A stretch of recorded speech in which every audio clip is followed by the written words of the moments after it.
Anong problema mo? Ha? Dito ka sa duyan. Yan.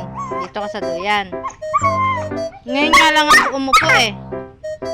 Ngayon lang ako umupo. Ayaw mo pa. Na, magapo mo na nga itong solo tong duyan eh. Ha?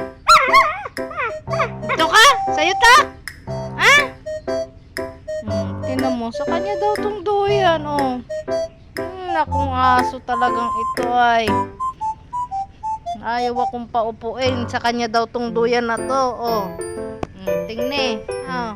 Nagawan ako ng pwesto. So, aso. Sa'yo yan? Ikaw ba bumili niyan? Hindi yan sa'yo. Ha? Kay kuya yan. Hindi yan sa'yo. Ha? Ayaw mo magpaupo dyan. Sa'yo ba yan?